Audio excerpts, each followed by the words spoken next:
अस्सलाम वालेकुम दोस्तों, कैसे हैं आप सब। उम्मीद करती हूँ खैरियत से होंगे। मैं हूँ सुबूही उस्मान और आप देख रहे हैं सुबूही का पाकिस्तान। अच्छा दोस्तों, कल जैसे एक ख़बर आई जिसे सुन के हम सबको काफ़ी अफसोस हुआ। एक थोड़ी सी नाउमीदी भी हम लोगों के अंदर जागी। जो क्या कहते हैं, बच्ची का एमएलओ हो रहा था जिसे अचानक से रुकवा दिया गया। पता चला कि जी हाई कोर्ट से जो है दरख्वास्त की समाअत हुई है कि बच्ची का एमएलओ फ़िलहाल रोक दिया जाए। जिस पर जो हैं, जो हमारी अजीम अदाकारा हैं, उन्होंने फ़ौरी तौर पे एक लाइव सेशन किया और उसमें वो अपने टेढ़े मेढ़े दांतों के साथ आकर बहुत ही मुस्कुराती हुई और एक फ़तह का जश्न मनाती हुई हम लोगों को नज़र आई। और मुझे काफ़ी दुख हुआ, काफ़ी अफसोस हुआ कि ये क्या हो गया है। लेकिन बच्ची की तरफ से जो वकील हैं जिब्रान नासिर साहब, उन्होंने देर ना करते हुए इंतहाई फुर्ती के साथ फ़ौरन ही हाई कोर्ट में दरख्वास्त दी, जिसकी कि आज समाअत हुई। और क्या कहते हैं, जज साहब ने उनकी बात को सुना और उनकी बात को फॉलो करते हुए उन्होंने जिब्रान नासिर साहब ने कहा कि ये एमएलओ को देर नहीं करनी चाहिए, ये फौरी तौर पर होना चाहिए। इसको देर करने से केस पर गलत असरात पड़ेंगे, जिसको जज साहब ने माना भी। और उन्होंने फौरी तौर पर, जो कि कल 15 तारीख दे दी थी, 15 सितंबर, जो इन लोगों को मुकम्मल 15 दिन मिल गए थे मज़ीद इस केस को लटकाने के लिए, मज़ीद केस को ख़राब करने के लिए, जज साहब ने उसको मुस्तरद करते हुए 5 सितंबर की तारीख दी, जो कि पीर को आ रही है। और पीर को हम लोगों को पता चलेगा कि अब बच्ची का एमएलओ कब होना है। ये एक अच्छी खबर आज हम लोगों को मिली। लेकिन उसके साथ साथ एक बुरी खबर भी जो मैं आप लोगों के साथ शेयर करूंगी, जो सुन के मुझे बहुत ज़्यादा अफसोस हुआ है। हम लोग बहुत खुश थे कि इतने जो है बुरे काम में मुलविस मुलजिमान को अदालत ने गिरफ़्तार किया, जेल में डाला। और जब उनको गिरफ़्तार किया गया और अब जब उनको जेल में ले जाया जा रहा था, तो उन दोनों के चेहरे पर एक बिल्कुल नुमाया एक शर्मिंदगी थी, उनकी आंखों में आंसू थे, जिसको देख के हमें यह एहसास हो रहा था कि शायद इनको अपने किए पे अब पछतावा है और अब मज़ीद आगे आगे इनके लिए पछतावों के सिवा कुछ नहीं है।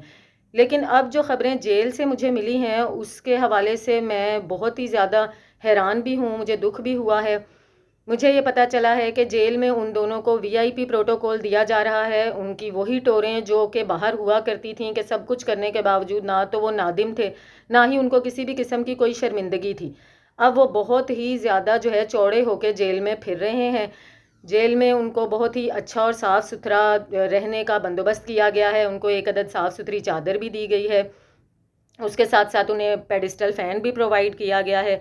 जेल में जो खाना कैदियों को दिया जाता है, जो कि वही उन्होंने खाना होता है, उसके अलावा वो नहीं खा सकते हैं। लेकिन मिस्टर ज़हीर और मिस्टर शब्बीर डंगर डॉक्टर साहब जो हैं, दोनों के दोनों, इनको जब दिल करता है ये उस खाने के अलावा भी जो कुछ खाना चाहें तो ये वो खा सकते हैं। इनको वो खाना भी प्रोवाइड किया जाता है इनकी मर्ज़ी के मुताबिक। इनके सोने जागने के, इनके उठने बैठने के, इनके फिरने चलने के कोई औकात कार जेल के हिसाब से नहीं है, बल्कि उनको अपने टाइमिंग्स के अलावा भी चहलकदमियाँ करवाई जाती हैं। पुलिस वाले उनके साथ बैठकर गप्पे मारते हैं। उनको बाकायदा एक फ़ैमिली एटमॉस्फेयर दिया जा रहा है, बल्कि फ़ैमिली से भी बेहतर ही एटमॉस्फेयर दिया जा रहा है। सुनने में यही आया है। मुझे सुन के शदीद दुख हुआ है।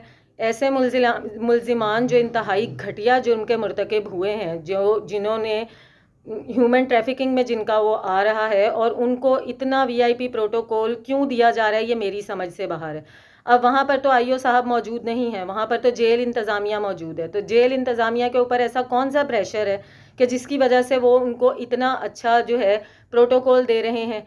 या फिर ये कि जेल इंतज़ामिया भी, जो कि हमने आज तक सुना है कि इस तरह का प्रोटोकॉल रिश्वत के थ्रू ही दिया जाता है। तो जिस तरह से बाकी जो है मुलजिमान के इस तरह के वीआईपी प्रोटोकॉल के पीछे यही बात होती है कि वो रिश्वत देते हैं तो उनके साथ इस तरह का सलूक किया जाता है। तो यानी कि वहाँ पर भी इनकी रिश्वत काम आ रही है।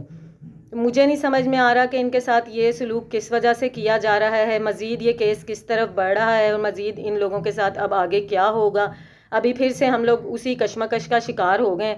मेरी पूरी दुआ है कि मेहदी काज़मी साहब की जीत हो, बच्ची को अल्लाह पाक हिदायत दें और वो अपने घर जाने के लिए बात करे, और एमएलओ में जिस तरह जो हम लोग चाहते हैं वही कुछ आए, ताकि इनको इनके कैफरे किरदार तक पहुंचाया जाए। मिलती हूँ आपसे अपनी अगली वीडियो में, तब तक के लिए अल्लाह हाफ़िज़।